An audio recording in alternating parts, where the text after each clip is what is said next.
श्री स्वामी समर्थ, श्री स्वामी कार्यसिद्धी या चॅनलमध्ये तुमच्या सगळ्यांचं मी मनापासून स्वागत करते. श्रावण महिन्यामध्ये महादेव तुमच्या सगळ्या इच्छा पूर्ण करोत हीच प्रार्थना करते आणि आजच्या व्हिडिओला सुरुवात करते. श्रावण महिना हा आपल्या हिंदू धर्मामध्ये अत्यंत पवित्र आणि भक्तीचा महिना मानला जातो. या महिन्यामध्ये वातावरणामध्ये एक वेगळीच सकारात्मकता जाणवते. प्रत्येक घरामध्ये भगवान शिवांची पूजा केली जाते. शिवलिंगावर जल अर्पण केलं जातं, बेलपत्र वाहिलं जातं, ओम नमः शिवाय या मंत्राचा जप केला जातो. अनेक भक्त उपवाससुद्धा करतात आणि आपल्या मनोकामना पूर्ण व्हाव्यात म्हणून महादेवाच्या चरणी प्रार्थना देखील करतात. श्रावण महिना म्हणजे फक्त पूजा करण्याचा महिना नाही, तर आपल्या जीवनामध्ये चांगले विचार, चांगली कर्म, संयम, श्रद्धा आणि भक्ती वाढवण्याचा महिना आहे.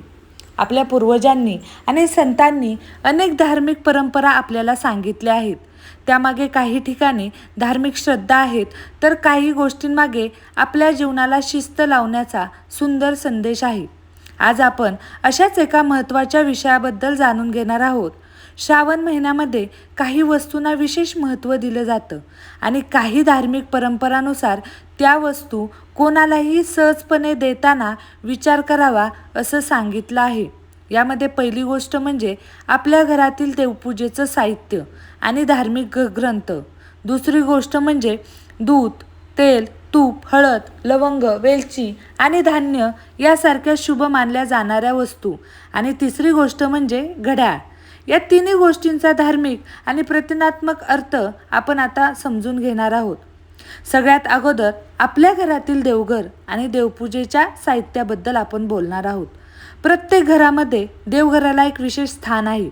घर कितीही मोठं किंवा छोटं असलं तरी देवघरामध्ये ठेवलेल्या देवांच्या मूर्ती, फोटो, पोथ्या, धार्मिक ग्रंथ, जपमाळ आणि पूजेचं साहित्य यांच्याशी घरातील व्यक्तींच्या भावना जोडलेल्या असतात.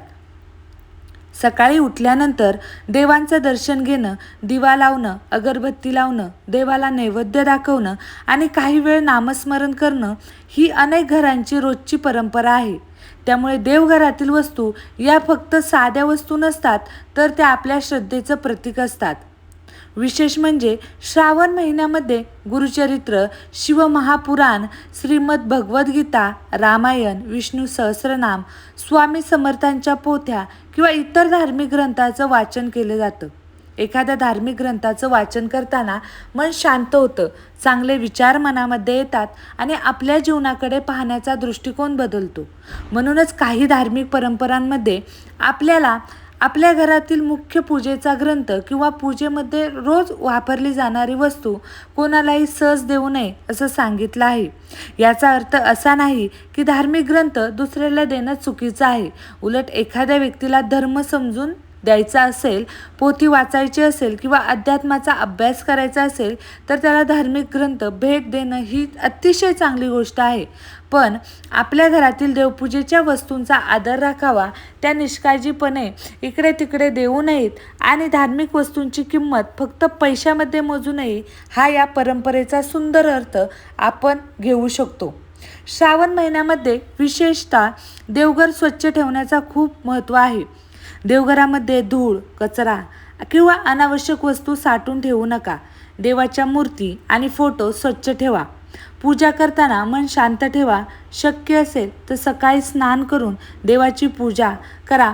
घरामध्ये रोज दिवा लावा. ओम नमः शिवाय या मंत्राचा जप करा आणि श्री स्वामी समर्थांचं नामस्मरण करा. यामुळे तुमच्या मनामध्ये भक्तीची भावना निर्माण होईल. देवघरातील वस्तूंबद्दल आदर वाढेल. श्रावण आपल्याला देवांसोबतच माणुसकीची आठवण करून देतो. आता आपण दुसऱ्या महत्त्वाच्या गोष्टीकडे वळूया. काही वस्तूंना आपल्या संस्कृतीमध्ये शुभ आणि समृद्धीचं प्रतीक मानलं जातं. यामध्ये दूध, तूप, तेल, हळद, लवंग, वेलची आणि धान्य यांचा समावेश केला जातो. दूध हे विशेषतः भगवान शिवांच्या पूजेमध्ये वापरलं जातं. श्रावण महिन्यामध्ये अनेक भक्त शिवलिंगावर दूध किंवा जल अर्पण करतात. दूध हे पवित्रता आणि पोषणाचं प्रतीक मानलं जातं. तूप हे देखील धार्मिक विधीमध्ये, दिव्यामध्ये आणि यज्ञांमध्ये वापरलं जातं. त्यामुळे तुपाला पवित्रतेशी जोडलेलं जातं. हळद ही आपल्या भारतीय संस्कृतीमध्ये मंगलतेचं प्रतीक आहे. लग्न कार्य असो, पूजा असो किंवा एखादा शुभ समारंभ असो, हळदीचा वापर अनेक ठिकाणी केला जातो. म्हणूनच हळद ही फक्त स्वयंपाकघरातील मसाला नसून शुभत्वाशी जोडलेली वस्तू आहे. लवंग आणि वेलची याचाही धार्मिक आणि पारंपरिक वापर केला जातो. अनेक ठिकाणी नैवेद्यामध्ये, प्रसादामध्ये किंवा धार्मिक विधीमध्ये त्याचा उपयोग केला जातो. धान्य तर आपल्या जीवनाचा आधार आहेत. आपल्या घरामध्ये अन्नधान्य असणे म्हणजेच घरामध्ये अन्नाची कमतरता नसणे आणि समृद्धी असणे. म्हणूनच धान्याची नासाडी करू नका, अन्नाचा अपमान करू नका आणि गरजू व्यक्तींना अन्नदान करा, हा अत्यंत शुभ संदेश आपल्याला दिला आहे. श्रावण महिन्यात घरातील अन्नधान्याचा अपव्यय टाळा. जेवढे आवश्यक आहे तेवढेच अन्न बनवा. उरलेलं अन्न वाया घालवण्यापेक्षा गरजू व्यक्तींना द्या. आता आपण तिसऱ्या गोष्टीबद्दल जाणून घेऊया आणि ती गोष्ट आहे म्हणजे घड्याळ. तुम्हाला कदाचित प्रश्न पडला असेल की घड्याळाचा श्रावण महिन्याशी किंवा धार्मिक परंपरेशी काय संबंध आहे. घड्याळ हे वेळेचं प्रतीक आहे. वेळ ही आपल्या जीवनातील सर्वात मौल्यवान गोष्ट आहे. पैसा गेला तर पुन्हा कमवता येतो, वस्तू हरली तर पुन्हा घेता येते, पण गेलेली वेळ पुन्हा परत येत नाही. म्हणून घड्याळाकडे आपण फक्त वेळ दाखवणारी वस्तू म्हणून न पाहता जीवनातील प्रत्येक क्षणाची आठवण करून देणारे प्रतीक म्हणून पाहू शकतो. या 3 गोष्टीकडे आपण एका वेगळ्या दृष्टिकोनाने पाहू शकतो. पहिली गोष्ट आपल्याला भक्ती आणि ज्ञानाची आठवण करून देते. दुसरी गोष्ट आपल्याला अन्न, समृद्धी आणि शुभतत्वाचा आदर करायला शिकवते. आणि तिसरी गोष्ट म्हणजे घड्याळ आपल्याला वेळेचं महत्त्व सांगते.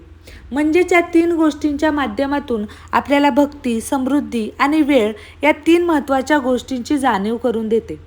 श्रावण महिना हा आपल्या जीवनात बदल घडवून आणण्याची सुंदर संधी आहे. आपण या महिन्यामध्ये महादेवांची पूजा करतो, पण त्याचबरोबर आपल्या मनाचीही पूजा झाली पाहिजे. मनामध्ये राग असेल तर तो कमी करण्याचा प्रयत्न करा.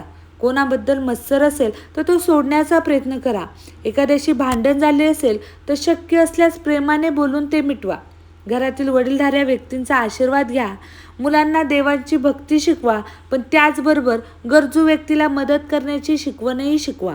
कारण धर्म म्हणजे केवळ पूजा आणि उपवास नाही, धर्म म्हणजे चांगले आचरण आणि दुसऱ्यांच्या सुखाचा विचार करणे आहे. आपल्या घरातील लक्ष्मी म्हणजे फक्त पैसा नाही, घरातील समाधान हीच सुद्धा लक्ष्मी आहे. घरातील प्रेम ही सुद्धा लक्ष्मी आहे. घरातील आरोग्य ही सुद्धा लक्ष्मी आहे. घरामध्ये अन्न असणं, मुलांच्या चेहऱ्यावर हसू असणं, वडीलधाऱ्या व्यक्तींचा आशीर्वाद मिळवणं आणि संकटाच्या वेळी कुटुंब एकमेकांच्या पाठीशी उभं राहणं ही सुद्धा खूप मोठी संपत्ती आहे. म्हणून श्रावण महिन्यामध्ये आपण देवाकडे फक्त पैसा मागण्यापेक्षा सुख, शांती, समाधान आणि समृद्धी मागूया. श्रावण महिन्यामध्ये महादेवांचं नामस्मरण करा, स्वामी महाराजांचं नामस्मरण करा आणि घरामध्ये प्रेम, शांती आणि भक्तीचं वातावरण निर्माण करा. कारण देवाला आपल्या घरातील सोन्या चांदीपेक्षा आपल्या मनातील भक्ती अधिक प्रिय आहे. आपण किती मोठी पूजा केली यापेक्षा आपण किती मनापासून ती पूजा केली हे देखील महत्त्वाचं आहे. आपण किती वस्तू देवाला अर्पण केल्या यापेक्षा आपण आपल्या आयुष्यात किती चांगलं कर्म केली हे महत्त्वाचं आहे. म्हणून तुम्ही नक्की या 3 वस्तू या महिन्यात कोणालाही दान करू नका. तर तुम्हाला आजची ही माहिती मला कशी वाटली कमेंट करून सांगा. तुम्हाला जर हा व्हिडिओ आवडला असेल तर व्हिडिओला लाईक करा, शेअर करा आणि चॅनलला सबस्क्राईब करायला विसरू नका. भेटूया नवीन अशा एका व्हिडिओसोबत. तोपर्यंत श्री स्वामी समर्थ. अवधूत चिंतन. श्री गुरुदेव दत्त.